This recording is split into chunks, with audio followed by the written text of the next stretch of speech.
Hello दोस्तों, स्वागत है आपका अपने चैनल तैयारी जीत में। आज हम देखने वाले हैं मासिक आंकलन टेस्ट 2022-23 के माह नवंबर 2022 का कक्षा 7वीं के विषय अंग्रेजी का पेपर का पूरा हल देखने वाले हैं। ये 100% रियल पेपर होने वाला है। एक नज़र में आपको पूरे प्रश्न यहाँ पर आंसर जो हैं वो याद होने वाले हैं, तो अच्छे से इसको देख लीजिएगा। यदि चैनल पर पहली बार आए हैं तो चैनल को सब्सक्राइब कर लीजिए, साथ ही साथ जो बेल आइकन है उसे ऑन करके रख लीजिएगा, जिससे कि आपको आगे आने वाले वीडियो सबसे पहले मिल सकें। तो पूर्णांक आपका यहाँ पर रहने वाला है, आपको मिलेगा यहाँ पर 25 नंबर का, और यहाँ पर आपको समय अवधि दी जाएगी 40 मिनट की। तो अच्छे से इनको देखते चलिएगा। यहाँ पर सबसे पहले हमारे वस्तुनिष्ठ प्रश्न दिए गए हैं, मतलब ऑब्जेक्टिव क्वेश्चन, जिसमें कि आपको 4 ऑब्जेक्टिव यहाँ पर दिए जाते हैं छांटने के लिए। तो यहाँ पर हम इनको इसको हल कर लेते हैं। ये कितने नंबर के होते हैं? आपके एक एक नंबर के यहाँ पर होते हैं। तो देखिए, आइए इनको शुरू करते हैं हल करना। तो यहाँ पर देख लीजिए, ये दिए गए हमारे ऑब्जेक्टिव क्वेश्चन कितने दिए गए? 3। तो 1, 2 और 3, ये 3 दिए गए, 3 नंबर के आपके हैं।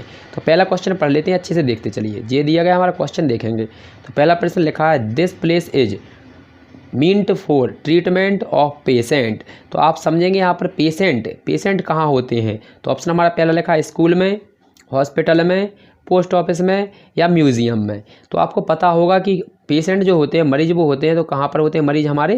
तो यहाँ पर हॉस्पिटल में होते हैं। ठीक है, आपने पेशेंट सुना भी होगा। तो पेशेंट मतलब मरीज को बोलते हैं, तो कहाँ पर होता है? हॉस्पिटल में। इसके बाद अगला क्वेश्चन लिखा है, second, children play here in the evening and during holidays. यानी वह स्थान जहाँ पर बच्चे शाम को और छुट्टियों के दिनों में खेलते हैं, तो कौन सा स्थान होता है? पहला ऑप्शन है आपका रेलवे स्टेशन, दूसरा ब्रिज, तीसरा प्लेग्राउंड और चौथा आपका जू। तो इसको रटने की जरूरत नहीं, यहाँ पर देख सकते हैं प्ले की बात की गई है, तो कहाँ पर होगा प्ले? हमेशा आपको पता है प्ले ग्राउंड में।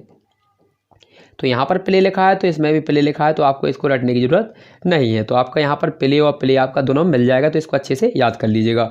इसके बाद लिखा है third question, fruits vegetables and grains are sold का मतलब समझ लीजिए, सोल्ड का मतलब होता है बेचना, यानी कहाँ बेचा जाता है, ये पूछा है आपसे। तो ऑप्शन लिखा है पहला, मार्केट में बेचता है, या सी बीच बेचता है यानी समुद्र में बेचता है, या गार्डन में बेचता है, या फिर किचन में बेचता है।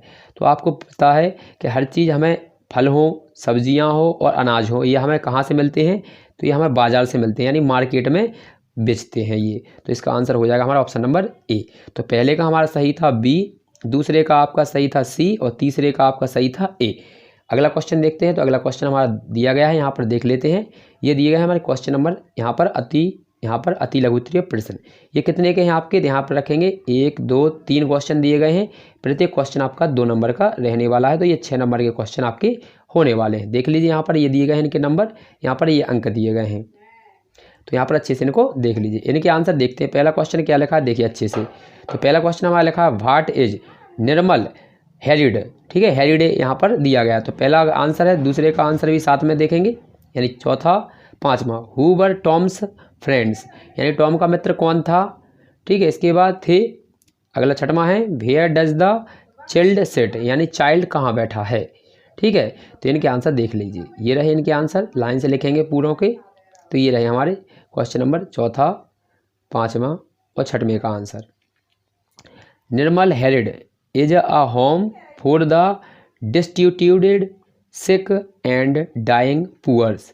ठीक है, एक स्थान होता है जहाँ पर आपको यहाँ पर ये स्थान का नाम दिया गया है।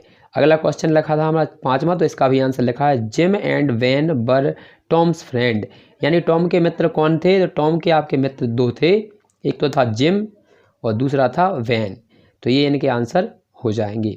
इसके बाद अगला क्वेश्चन था हमारा छठवां, उसका लिखा है, यानी बच्चा कहाँ बैठा हुआ था। तो यहाँ पर देख लीजिए, the child sits on the halfway to the stairs, यानी सीढ़ियों के बीच में बैठा था। तो यहाँ पर इसका आंसर ये हो जाएगा। अच्छे से इनको याद कर लीजिएगा, एक नज़र में आपको याद हो जाएंगे, आप अच्छे से याद करेंगे तो।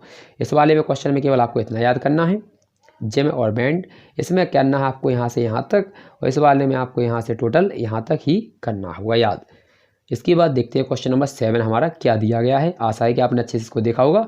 तो क्वेश्चन नंबर 7 में देख लीजिए, ये दिया गया आपका लघु उत्तरीय प्रश्न है। क्वेश्चन नंबर 7, फ्रॉम, यहाँ पर लिखा है, form sentences using the following words. Form का यानी होता है बनाना।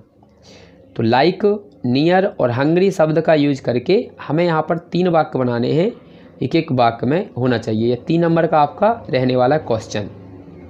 लघु उत्तरीय के जितने भी प्रश्न होंगे वो 3-3 नंबर के होंगे। देख लीजिए यहाँ पर दिखा देते हैं। तो ये देख लीजिए यहाँ पर ये आपके 3-3 नंबर के 2 क्वेश्चन दिए गए हैं, 1, 2, और यहाँ पर ये 8वें वाले का भी 3 नंबर का होगा, ठीक है, ये वाला भी। तो ये देख लीजिए, पहले का हम आंसर देख लेते हैं 7वें का। तो ये रहा। तो हमें पहले वाले में यूज करना है लाइक, दूसरे में नियर और तीसरे में हंगरी। तो ये रहे हमारे इसके क्वेश्चन नंबर 7 के आंसर।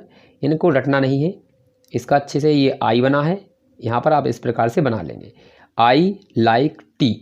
दूसरे का है आई, ये आई बना है, एल नहीं बनाएंगे, आई लिव नियर द प्राइजन। प्राइजन नहीं लिख सकते हैं तो आप कुछ भी लिख दीजिए, मार्केट लिख दीजिए, स्कूल लिख दीजिए, जो भी लिखना है।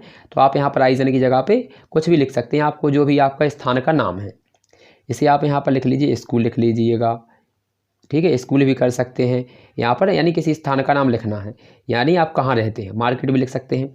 इसके बाद तीसरा लिखा था हंगरी, तो यहाँ पर लिखेंगे आई एम हंगरी, ठीक है। यहाँ पर ये आई बना है एल जैसा जो है, क्योंकि फर्स्ट इसी प्रकार से बनता है।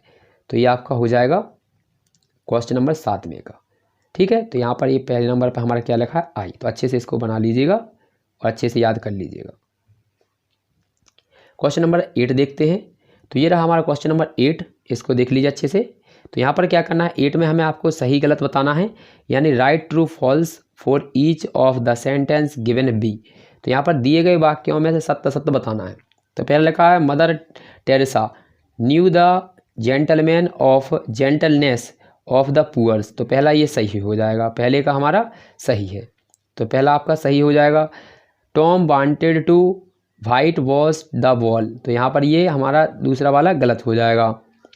तीसरे वाला most of the members of the missionary यहाँ पर ऑफ चैरिटी आर इंडियंस। तो ये हमारा सही हो जाएगा।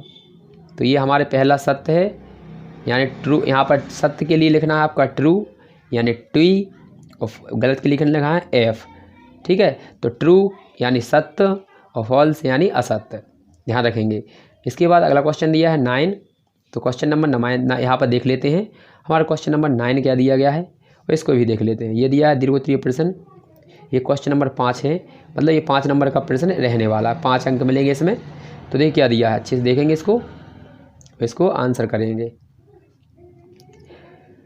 फॉलो इज, यहाँ पर लिखा है below is given a list of activities that people यहाँ पर generally do in their free times. यानी यहाँ पर एक लिस्ट दी गई है जो आदमी यहाँ पर जो फ्री होते हैं उस टाइम पे करते हैं, इनको अच्छे से पढ़ना है यहाँ पर, और इसके बाद हमें बताना है। देखिए यहाँ पर लिखा है read carefully and right the name of the person against the activity and that suits her and him. तो देखो ये यहाँ पर क्या लिखा है, पहला लिखते हैं, पढ़ते हैं। मीनू इज 10 years old, यानी मीनू 10 साल की है। She is naughty and love to play the सी सोर्स, ठीक है। इसके बाद अगला लिखा है प्रताप इज यहाँ पर 22 साल का है, यानी 22 years old। He is preparing for competition examination, competitive examination यानी कॉम्पिटिशन की तैयारी करता है। इसके बाद mister Joseph is a retired teacher. She is planning to get all the poems published. यहाँ पर वो क्या है, अपनी जो कविता लिखी हैं उनका इंतज़ार कर रहा है कि कब वो पब्लिश होंगी। इसके बाद Nikki thinks that her grand mother makes the best sweaters in the world. जो निक्की सोचती थी कि पूरे दुनिया में उसकी जो ग्रैंड माँ है वो ही सबसे अच्छा स्वेटर बन सकती हैं। इसके बाद 5वां था हमारा, देख लीजिए। तो 5वां हमारा था यहाँ पर Vinod loves the to wear clothes like the heroes in film, यानी विनोद को पसंद था हीरो जैसे कपड़े पहनना। इसके बाद Asif is always ready to make people laugh, यानी आसिफ जो क्या था वो यहाँ पर लोगों के मजाक उड़ाने में सबसे आगे रहता था। Aruna wants to learn more about Hindustani music, यानी अरुणा जो थी वो हिंदुस्तानी म्यूज़िक को पसंद करती थी, यहाँ पर सीखना। इसके बाद Binu is now the fastest bowler in the school, मतलब इन हिज स्कूल, यानी उसके अपने स्कूल में जो बिन्ना थी तो वो सबसे तेज़ बॉलर थी, बॉलर यानी गेंदबाज थी। अब देखिए क्या है आंसर। तो पहला लिखा हमसे वॉचिंग मूवीज़, यानी फिल्म कौन देखता था, तो फिल्म वही देखता था जो हीरो की तरह कपड़े पहनना पसंद करता था।